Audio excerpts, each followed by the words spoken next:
Welcome. Let's take a look at our top story this hour. Tensions are flaring between Pakistan and Afghanistan after a cross-border firing incident at Chaman on Thursday.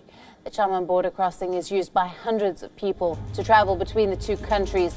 Now, this movement has been restricted for the past few months due to the COVID-19 outbreak. The gates are opened for a brief period of time every day, only for essential passage. On Thursday, when officials sought to close the gate, things got out of hand. Protesters attempted to forcibly remove barricades and cross the border. In response, the frontier forces of Pakistan opened fire on the protesters, and soon things escalated into cross-border firing. As per the Assistant Commissioner of the Chaman town, 4 people were killed and 28 others were wounded on the Pakistani side. On the Afghanistan side, there are reports of more numbers of casualties. Afghanistan's Chief of Army Staff General Yasin Zia has said that 15 people were killed and 80 injured in the shooting. Zia said that the Afghan forces were responding to shelling by the Pakistani forces on the border and also on the residential areas in the Kandahar province.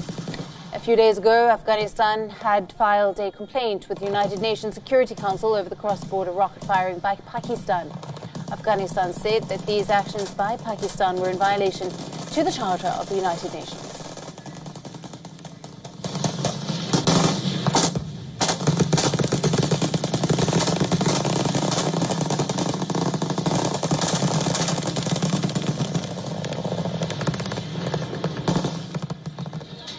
Artillery attacks by Pakistani forces on the eastern and southern parts of Afghanistan have been happening for many years.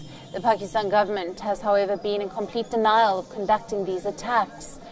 Meanwhile, General Yasin Zia has directed all army corps to get ready for another round of artillery fire from Pakistan. Those stationed on the borderline and the Air Force and Special Forces have also been asked to stay on the alert.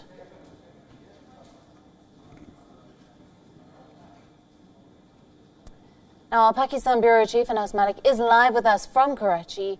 Good evening to you, Anas. Tensions flaring between Pakistan and Afghanistan with the situation yesterday with the officials seeking to close the gate at the border and civilians dying on both sides. What is the current situation?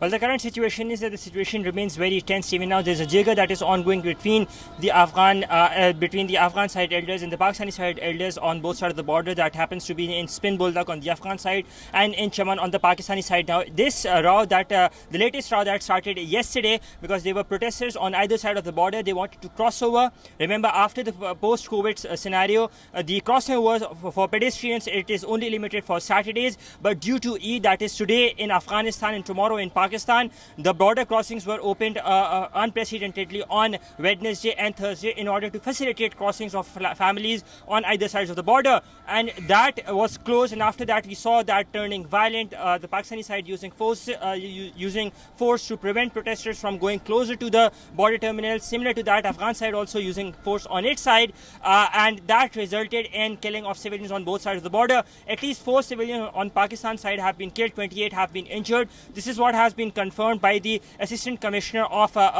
Chaman as well, and the Afghan side is also alleging that Pakistan is also using rockets, though we're yet to see a comment on that matter from the Pakistani Ministry of Foreign Affairs. We're yet to see on that. The Pakistani Foreign Minister Shah Mahmood Qureshi has responded and said that things would be resolved amicably. Afghan side has maintained that at least 15 civilians have been civilian lives have been lost and another 80 have been injured. Situation currently in Chaman remains very, very tense. Yes, Alison. Anas, thank you very much for that report. Anas Malik bringing us the latest there from Pakistan.